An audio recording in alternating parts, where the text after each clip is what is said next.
앞에 이제 일단 발표한 내용들을 보면 세계적으로는 뭐 굉장한 기술적 조약이 있는데 우리나라는 이걸 따라가지 못하고 저성장, 실업, 비정규직이 증가 뭐 이런 일이 벌어지고 있다 이런 얘기를 하고 있는 것 같습니다. 이런 상황에서 재정이 더욱 나빠졌고 물론 이제 코로나가 있으니까 이제 자연스러운 현상이긴 하지만 정부 책임도 좀 있다. 그리고 앞으로 연금이라든가 기본소득 등 잠재적 지출 요인도 많다. 이런 게 이제 그 문제를 제기하는 거고요. 현재는 이제 더 이상 세금을 올리기 힘든 상황이다. 지출에서는 너무 의무지출이 많다. 그리고 현 정부는 너무 경제 원리를 무시하는 정책을 하고 있다. 그런데 그래서 이제 제 해석일 수도 있겠지만 복지는 기회 형평성에 초점을 두는 것이 바람직하다. 이런 얘기를 하신 것 같습니다. 그래서 대책으로는 부가세를 인상하든지 조세출 억제하고 부의소득세를 도입하고 등등의 것이 있었던 걸로 보입니다. 제 의견을 이제 말씀을 드리면 전반적으로 우리나라 경제나 재정 상황에 대해서 훌륭한 분석을 하셨다고 생각이 들고요. 내용에는 이제 대체적으로 동의를 합니다. 우선 첫 번째는 우리나라 국가부채가 안정적인가 아닌가에 대해서는 여러 가지 분석 기법도 있고 복잡한 게 있지만 앞에 지금 가지고 있는 책자 13쪽을 보시면 발표한 슬라이드 같은 11쪽인데요. GDP 대비 국가부채 이렇게 추이 그림이 나옵니다. 그 그림이 올라가고 있으면 재정 안정이 안 되는 거고요. 그 그림이 일정 부분 성장세가 꺾여서 아래로 내려가는 같은 형태가 되면은 안정이 되는 겁니다. 복잡한 테스트 방법이 있지만 기본적으로는 그렇다고 보여지고요. 그런데 이제 그걸 보면 이게 2020년에 발생하고 있는 게 아니라 2019년부터 발생하고 있습니다. 그러니까 현 정부가 들어와서부터 재정 안정에 이제 소홀히 하고 있었다. 그런데 코로나가 발생하니까 더욱 심각해졌다가 이제 현재 재정 상황을 가장 잘 설명하는 방식이라고 보여집니다. 물론 이제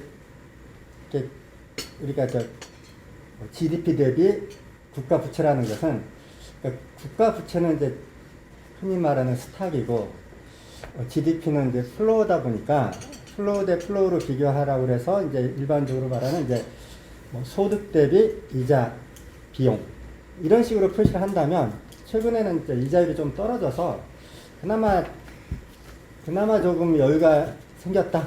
저는 그렇게 보여지고요. 그럼에도 불구하고 재정 운영의 기본 방식은 재정 안정이다. 지금 같은 위기 시점에는 당연히 대규모 재정 적자로 이것을 극복하는 게 바람직하고 이런 방식은 어느 나라든 다 하고 있다 사실은.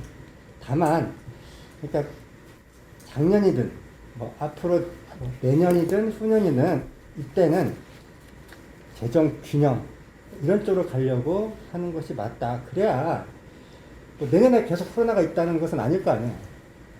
그래야 재정 균형이나 안정을 가져간 다음에 혹시 또 몇 년마다 한 번씩 또 발생할 거라고 말씀하셨으니까 그런 위기가 발생하면 재정이 여기에 대해서 대응할 수가 있는 것이다. 그래서 아주 기본적으로는 경제 성장률을, 경상 성장률을 초과하는 지출 증가 이런 바람직하지 않다고 보여집니다. 그런 식으로 해서 재정을 안정하는 게 바람직하다고 보고요. 우리나라 과거 흐름부터 쭉 재정을 보면 재정이 문제가 있었던 적은 최근에는 잘 없었던 것 같습니다. 어디가 문제가 생겼냐? 외환위기 같으면 외환 쪽에서, 금융위기 같으면 다른 나라에서 문제가 생기고, 코로나 위기 같으면 다른 쪽에서 주로 위기가 옵니다.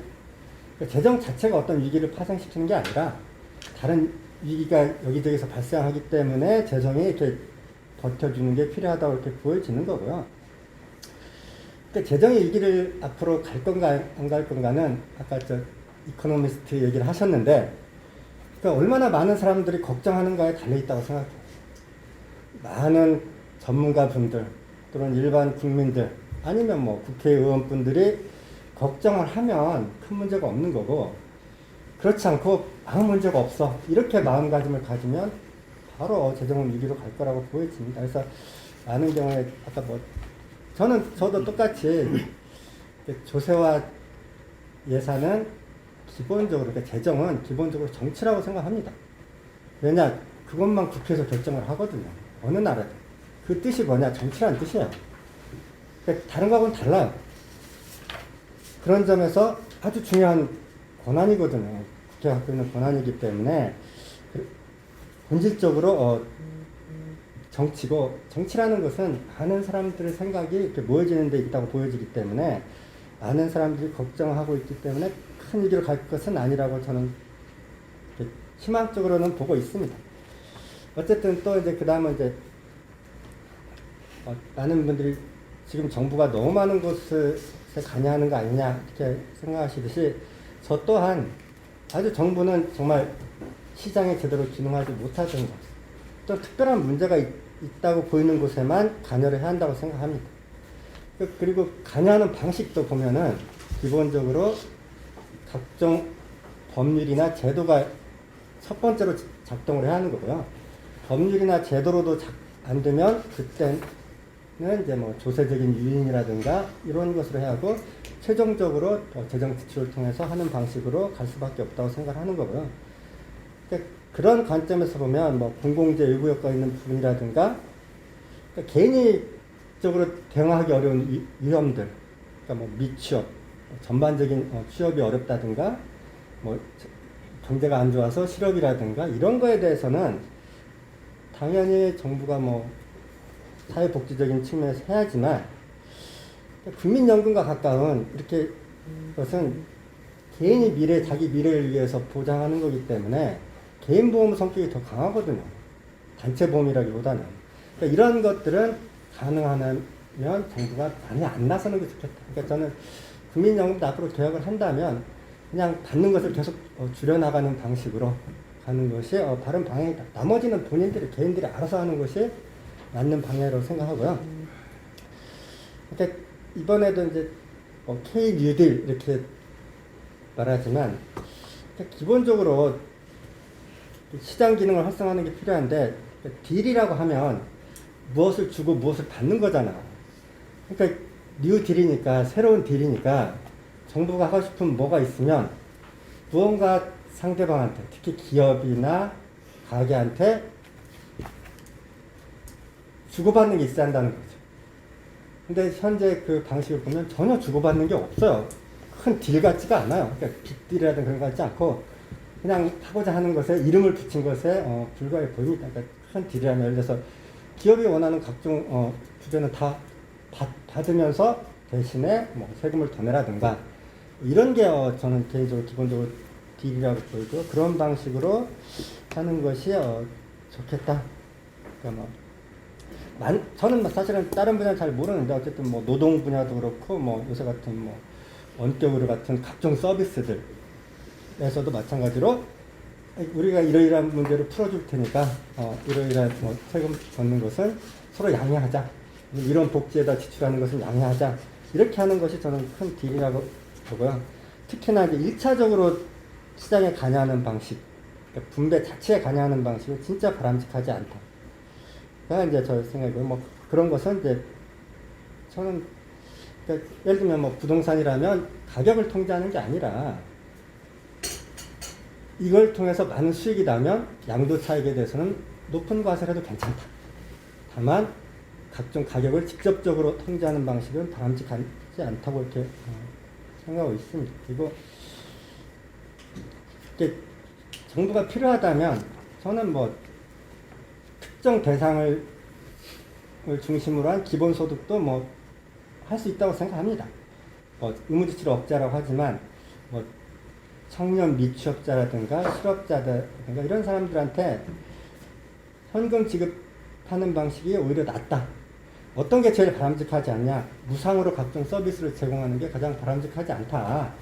뭐 무상 의료, 뭐 무상 교통 서비스, 이런 것이 가장 바람직하지 않고, 다만 거기에 얼마라도 내게끔, 아니면 자기 현금을 지급받은 다음에 거기에 맞게끔 자기가 가장 바람직한 때 쓸 수 있도록 해주는 것이 가장 효과적이죠. 그러니까 실업도 각종 의무적으로 어떤 실업 교육을 받으라고 공짜로 받으라고 할 게 아니라 그걸 주고 원하는 민간에 가서 제일 자기한테 가장 필요한 것을 받게 하는 방식이 가장 좋은 방식이다. 그런 측면에서는 일정한 기본소득처럼 이렇게 일정 금액을 주는 거에 대해서는 큰 이의는 없다 이렇게 보고요. 연금 부분에 대해서 많은 말씀을 하셨는데 여기는 이제 일반 재정하고는 별개의 문제라고 생각합니다. 그리고 재정학자가 어떻게 뭐 여기 이 논의에 잘 끼어들어가지 못하고 있는 상황이기도 합니다.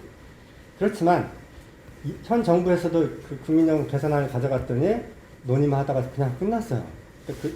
그런 걸 보면 약간 법률에서 의무화시킬 필요가 있어 보입니다. 그러니까 한꺼번에 다 고칠 수는 없으니까. 그래서 5년마다 재정 재계산 같은 걸 하거든요. 그러면 이제 그 중에 2분의 1은 의무적으로 조정해야 한다.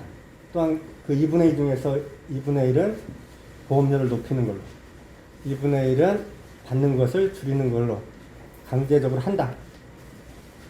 뭐 여야나 이런 데서 뭐 정부가 합의를 못하면 강제적으로 간다. 마치 뭐 페이고 방식 같은 것을 적용해야 될 것으로 보고요. 조세 부분에 있어서는 뭐 자본이득에 대한 과세를 좀 미리 했으면 훨씬 좋았을 것이다. 올해 같은 경우도 보면 이제 지지난해 같은 건 암호화폐고요. 올해 같으면 이제 부동산, 주식으로 굉장한 양도 차익이 발생하고 있습니다. 물론 이제 이게 바로 받을 수는 없겠지만 어쨌든 그렇게 늘어난 차익은 언젠가는 세금으로 받을 수 있기 때문에 여기에 대해서 기본적인 틀을 잘 갖춰두면 지금 재정 적자 상당 부분은 해소할 수 있을 걸로 이렇게 보여집니다. 그런 의미에서 뭐 주식에 대해서 하겠다는 것은 괜찮아 보이고요. 부가치세는 좀 시기상조로 보입니다. 그러니까 하려면 이제 계속 지방정부의